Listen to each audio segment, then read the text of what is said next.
Welcome, welcome, welcome. How we doing? How we doing? Bow your heads with me. I just want to have a moment and bring them in here. Um, get the spirit flowing a little bit. Let them talk to me. Um, let them touch my heart. So just give me a moment. God, just thank you, man. Just another opportunity. Just another day. Another week just to talk to your people and just speak your word and what it has done for me and is doing through me. God, I just pray that individuals that are listening, they take it, they're impacted by it, influenced by it in a positive sense, Lord, and know that this is all coming from you. God, I thank you, love you. In your son Jesus' name I pray. Amen. Amen. Wigg'Sdom Wednesday. I appreciate you all coming and checking this out. If you this is your first time checking out any Wigg'Sdom Wednesdays, this is the Glory Stories. I am Corinne Wiggins. And as you can see, we're a social media, spiritual networking platform. If you don't know, just allowing opportunity just to share a little bit of God's word and how it is impacting and pretty much related to our everyday lives. As you can see tonight, our Wisdom Wednesday is brought to you by the Forgiven Sons, um, and that is um, a nonprofit organization out of Durham, North Carolina, mentoring young males, student athletes, as well as students, and helping them as they transition from grade school to grade school, or just being able to navigate certain situations, just trying to change and narrow that gap of individuals not feeling like they're able to do anything outside of their original or known career. So tonight is brought to you by them, as well as a lot of things that we're doing. If you want to check out anything that they're doing, as you can see, or that you saw, it's on Facebook. All you have to do is search at the Forgiven Sons, or if you're wanted to be a part, support anyway, you're able to send an email there, or you can message them.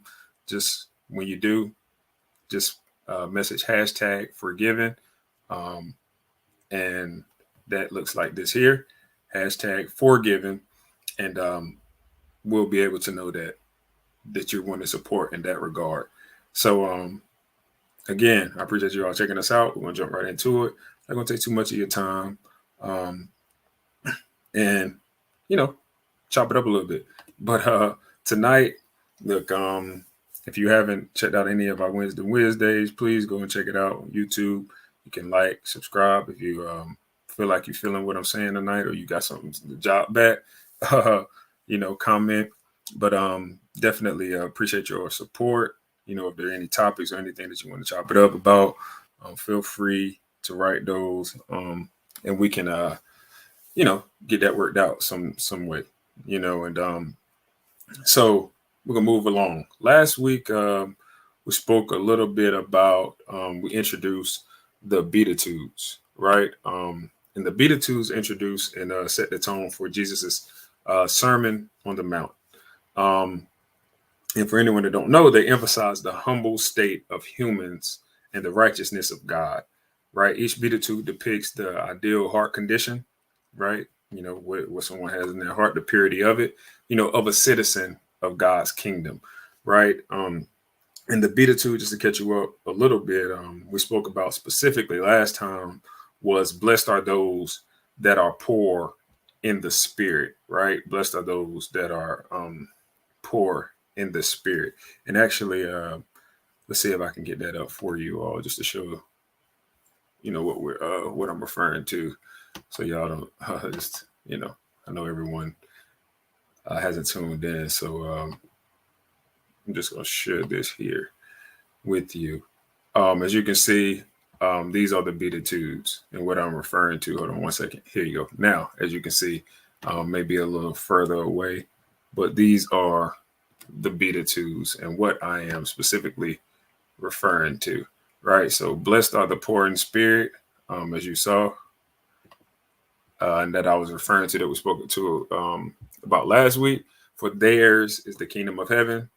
So, moving right along, As you can see, and that you probably are anticipating this week, I wanted to talk a little bit about, blessed are they that mourn, for they shall be comforted, right? And like I said, some, like when I mentioned, blessed are the poor in spirit, some people, when they hear that, they thought that, maybe Jesus may, is speaking about being financially poor, when he says that he's pretty much encouraging, us to be poor so that riches and possessions won't interfere with our love and seeking of him.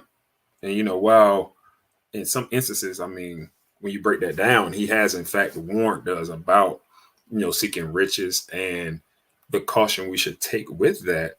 That isn't totally what he is referring to with blessed are the poor in spirit, right? When he says that, what he actually is reminding and telling us is that those who are spiritually poor, right, or poor in the spirit, are the ones he wants and will allow to inherit his kingdom, right? Those with the spiritually poor heart, right? He wants that character, that demeanor, that soul. He wants that as a part of his kingdom, right? The one, and you might be like, what is that, right? For layman's terms, the one who can acknowledge and understand that you have absolutely nothing of worth that you can offer to God, right? Being able to truly admit that, being able to truly be comfortable with that because of your sin, right? You are completely impoverished spiritually and can do nothing to deliver yourself from that dire situation unless going through him. So that's what and who he's referring to when we're speaking about blessed are the poor in spirit. And like I said, this week, I want to move along and talk about, the power that comes from mourning, like the second beat or two. Blessed are they that mourn, for they shall be comforted. Again, blessed are they that mourn, for they shall be comforted. And the topic that we will talk about is the strength in mourning. But before I jump into that, let you kind of, get your thoughts about it. Hey, what we might be talking about, or, you might formulate your own opinions, all of that. I want to do a Wigg'Sdom Wednesday, actually, I'm sorry, I call it Win It Wednesday. Opportunity for you before we jump into it, to win something from the glory stories, right? All you have to do is follow the Forgiven Sons as well as the glory stories on Instagram, and then when you have done so, just come back to the glory stories page, hashtag forgiven. Actually, I'm gonna switch it up. We're gonna do DM just hashtag win it. That means you participated in the Win It Wednesday, and this is how you get to the glory stories. I want to make sure you all know that. Just search the glory stories at the glory stories, and you can participate there. But here we go. Win It Wednesday for tonight. Who was the 44th president of the United States? All right. That's number one. You can put your answers in the comments, and after you do so, again, just go to the page, find it, find the glory stories. Like I said, search that, DM hashtag win it. You have the opportunity to be entered into a raffle. We'll do a raffle and giving away a care package, right? You can win a specific care package from the glory stories from being, participating in this, because we definitely are trying to give back to the community. So this is the opportunity for you to win something free. Hey, can't beat free. So we appreciate it there. But anyway, look, okay, number two, who was the first known Black woman to travel to space? That's number two. Who was the first known Black woman to travel to space? And lastly, what day of the week is Christmas Eve on this year, right? Whoever can, put those in there first, you'll be the opportunity to, you all have opportunity, but I guess that last one, everybody just can cheat off of that person. But again, that's our Win It Wednesday for tonight. Good luck to you all. And we thank you so much for participating. But moving along, here we go. The strength in mourning, right? Here we go. The strength in mourning. We're gonna jump into it. And I say that because as a man, I want to start off by saying, as a man, right, society has adopted this image that a man shall be, tough, have this strong persona. And it's almost, well, it is, weakness to cry. You know what I'm saying? Um, that if you cry, you're inferior, like you're a punk. You consider like a coward, a lot of the times, right? And a lot of men, and now that I think about it, shoot, some women as well, they go around bottling things, moving numb, and doing things to suppress those feelings and ultimately eliminate that cowardly image. People talking about them, eliminate that. So the bottle and channel those things to eliminate that image, and they do this, by reacting in ways that are impulsive and essentially detrimental to ultimately feed their pride and ego, right? But when you really think about it, to allow something external to influence you that much internally, enough to point, enough to the point, I would say, to make you think lower of yourself and contradict what God says and thinks about you, that in itself is true weakness. That's the true weakness. Because if you felt something strongly enough, right? Just think about it. If you felt something strongly enough to cause you to want to cry, like, I care about this junk so much that whatever it is making me cry. But you somehow or another manage to hold that back, right? Because of what someone else may think or say about you, right? Or, whatever the case may be, because you may be seen crying, right? You have some true soul searching to do, for real. Because especially, and I'm speaking to especially the individuals, if you consider yourself a child of God, because I believe that those feelings or emotions in those moments, good or bad, are results of being touched and felt by God. That's what I truly believe, right? Just look at the text. Here we go. I want to show you this here. Just look at the text. All right, we're going back to the Beatitudes. The blessed are those that mourn, for they shall be comforted. I want to get it back up for you all. Here we are. It's coming to you in a minute, love. Here we are. Okay. Yeah. Right. Blessed are they that mourn, for they shall be comforted. Right. So when he's saying that, right, you can't comfort something if you're away from it. That's how I feel about it. So like I was saying, like I feel like in those moments, good or bad, are a result of being touched and felt by Jesus. Right. To mourn, when we break it down, to mourn is to show deep grief, sadness, or sorrow, right? Typically following a loss of something, right? See, a lot of people are going through life like thinking they've arrived in a sense because they have success, but little do they know um, that success is only, the tip of the iceberg for them. Could potentially be the tip of their iceberg, right? Because they become naive to those blessings and those other blessings that they could be consuming because they are so fixated on the success that they have accomplished and they have received, right? And, you know, when you develop that feeling and those feelings for something or something else, right? Because you're so focused on that, you have an opportunity to disregard like I said, the feelings of wanting to, do something else. Because like if I'm sitting on a mountain, let me break it down to you. Let me see if I can explain it this way.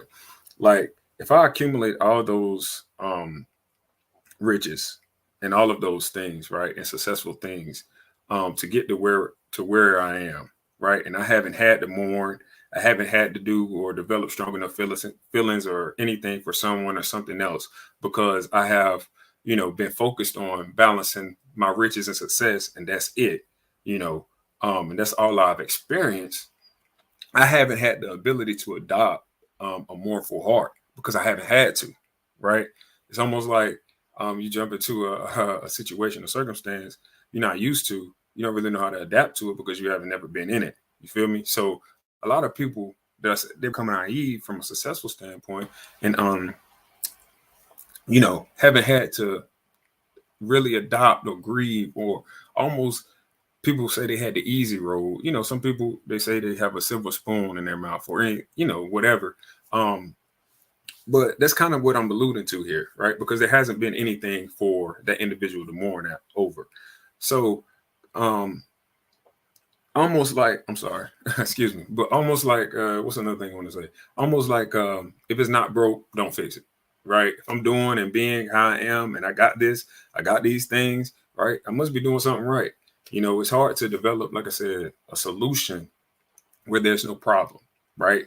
If I don't see or recognize there's a problem, whatever I'm doing, that I don't see a need to change what I'm doing. And that's how I feel like the devil deceives us, and deceives us in the sense of understanding how on us when we're successful, because he attacks us in our comfort zone, right? You become complacent, and when you in that complacent space, you become further detached from God, and you don't even realize it. And right, and I just wanted to say, like, kind of again, like with the text, right? It's not that Jesus is saying he wants us to be miserable, right? By no means, when he's saying, wants us to be miserable, grieve, or when he's saying he wants us to be, mournful, or the ones that are, going to be comforted. He's not saying that that's what he's desiring for us to do, to be sad, live in sorrow. That's not what it's saying. What it's saying is that he wants us to have the capability to be mournful, right? Because if we do, we're able to receive him more holistically. What this is saying is the ones that can love and care are the ones who I want in my kingdom. Those are the ones I'm going to take care of, because he says, blessed are the ones who mourn. So, translation, blessed are the ones who have a pure enough heart to care enough, to love enough, or respect someone or something else enough to feel so deeply when something bad happens to it or it is taken away. That's the one I want in my kingdom, because you can only mourn over something, and like I think about it, you can only mourn over something you truly care about or love, right? There's no other reason for you to want to mourn or love, or to grieve over something that you don't truly care about or love. That's the only reason, right? You will be in mourning, because if it's something that you don't care about, or it's just regular, you know, you may feel bad about it for a moment, but you get over it in a little while, right? There's no process to it, right? But there's a process before you get back right, when it's something that you truly care about, when you're in mourning, right? So the ones that can love and care that much are the ones that Jesus is saying he wants. Those are the ones that can have that heart, because he knows that with that heart, um, that those ones, they won't be proud enough to bow before him, right? Because you think about it, if you why wouldn't they be proud enough to bow before him? Koran, right? I wonder how he knows that. For one, he knows that because he created all of us, right? So he knows the heart that we have, right? But two, he looks at it like, if you can have a heart that cares that strongly about someone or something else in an earthly sense, then you have got to have just the right heart to care about me, and that strongly about me. You feel me? In a spiritual sense, like you have that heart, you have that capability, and I truly believe that that's why some people can have all the riches in the world, like I was alluding to earlier, and all the things that it seems that you can hope for in this world, but are living uneasy, right? Because they're so impressed and accustomed with where they are. They don't recognize what they're innately, developing, a heart built on false sense of pride, and that's keeping them from fully inheriting the kingdom, right? You may think you have it all because you're sitting rich, you're sitting pretty, but you still don't have it all, right? And they don't even realize it. They don't even realize that there's actually more that they could be having, right?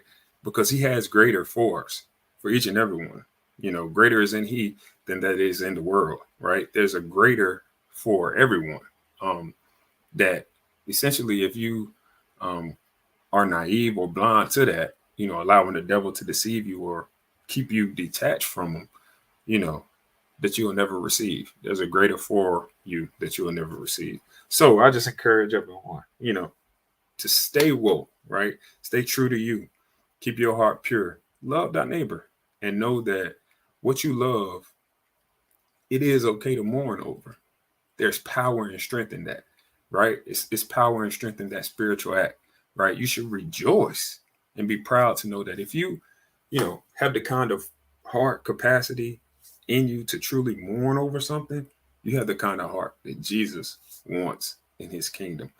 And before we close this evening, I would like to share about 5 tips, that I found, for how to cope with your grief or mourning, for lack of better words, for any note takers out there for before we get off. So one moment, here we go.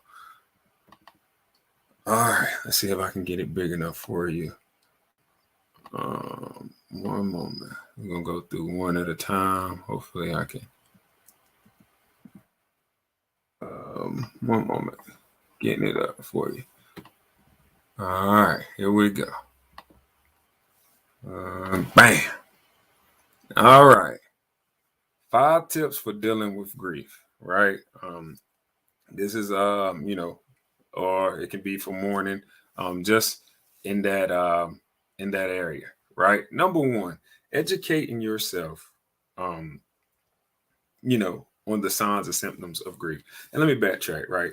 This is coming from my research and experience, right? There seems to be about, like I said, 8 common stages when you're talking about grief and you're talking about mourning, that it seems like people go through when they're dealing with grief and mourning, right? So from that, and from that research and from my experiences, those 8 common stages, these are 5 tips that could help cope with those 8 common stages that you go through when you're dealing with grief and mourning, right? So number 1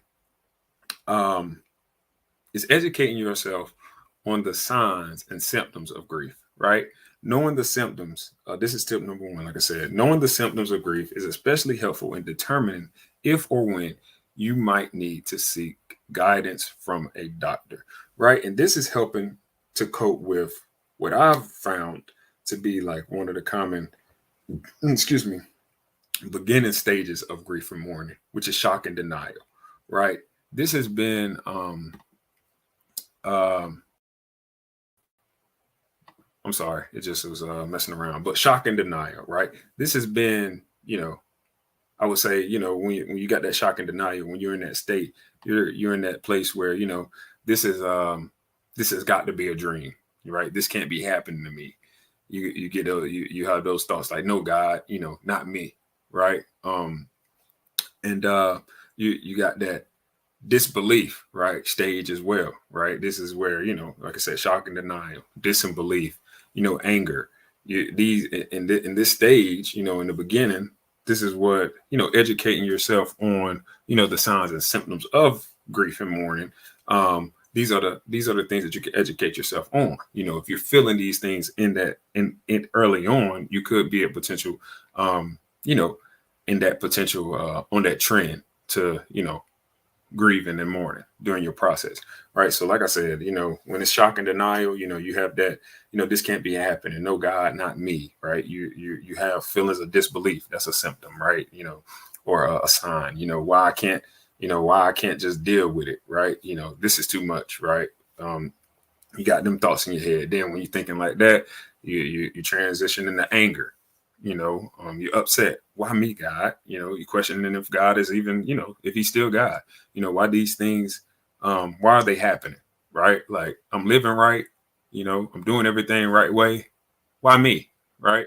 And you transition along to this is when I would encourage you to, when you start thinking those things, to talk to someone that you trust, right? And confide in, because it's just number 2, encourages you to, right? Acknowledge it, acknowledge your pain, right? Acknowledge it by talking about it with a trusted friend, right? Confiding in someone helps you hear yourself, talk out loud about what you're going through, which can aid in acceptance. You know what I mean? Because when you're upset, like your emotions are all over the place, right? You think more rational. You begin to have a stage of guilt, right? Sometimes as well, right? This is a stage where guilt can set in, right? Stage where you're like, if only I had done this, right? I would have done this, or you know, if I would have just done that, or I just start, you just start trying to get those, begin having those thoughts in your head, right? Like, and almost build a sense of regret, right? So having someone to confide in during that moment, or during those moments, like tip number two is acknowledging your pain by talking about it with a friend or someone. You know, that's why this is beneficial, right?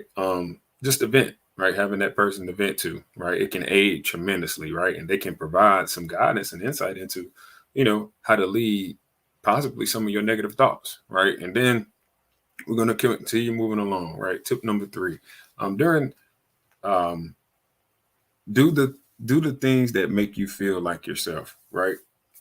And just to piggyback those last two tips and the things I was talking about during those stages, the things that you're feeling, right? During that time, like I said, do things that make you like number three, yeah, do things that make you feel like yourself. Start working those things, right? Work them in slowly, do it slowly, because this helps keeps away the impact of those potential stages of depression and loneliness that can come after those other stages, right? You may begin to feel like the thing that you love being gone. you know um, you get depressed, you get lonely, right? So getting some normalcy, essentially, and creating a routine, for yourself, can be beneficial during that stage as well. Let me because again, like I said, depression and loneliness is definitely something that seems to try to creep in during your mourning and grief process. And so like I said, getting that normalcy back, doing things that make you feel like yourself, can help and be beneficial during that stage. And that goes along with tip number four, as you see here, taking care of yourself. That routine can include some spiritual empowerment, you know um, listening to spiritual empowerment talks, exercising, a day out with the loved ones, reading, listening to something positive, for about 30 minutes a day. You can put a plan together, whatever the case may be, whatever you enjoy. Just make sure it's positive and enjoyable, to your spirit, because, you know, when you're moving and, you're following a plan, I'm a firm believer in this. Like, you have a hard time, falling into the stage of withdrawal that is a part of that grieving process as well. So it can reduce that impact, right? When you're creating a routine and doing things that, like I said, make you feel like yourself, and doing things to help you take care of yourself. Um, so during that stage, you also, like I said, with the withdrawal, you start thinking like, what did you start thinking? You start thinking like, shoot, I give up, right? It's nothing left for me, you know, and I have nothing else, I'm by myself. I have nothing else. I can't move on without it. And when you start thinking those thoughts, just hearing those thoughts, right? That's a very serious stage. So you want to, prepare ourselves as much as possible. And, Lord willing, maybe some of these tips that you're hearing can eliminate it in its entirety. And then, because if so, um, we can reach, the stage of acceptance, which is the last stage, right? That's what we're really trying to get to, knowing we can't change that outcome. And essentially what's done is done, right? Then once we reach that stage, I can um, step number five here, right? We're able to then truly begin the recovery process, of our healing, right? It just, like I said, just step number 5 is instructing us here, allowing yourself the opportunity to and time to heal. So those are your 5 tips for dealing with grief. I hope those are beneficial. But that was Wigg'Sdom Wednesday for this week. Hope you enjoyed it and you took some good notes. Thank you all for checking us out. Please share and subscribe. As always, faith forward, keeping the main thing the main thing. God bless you all. See you next time. Love you.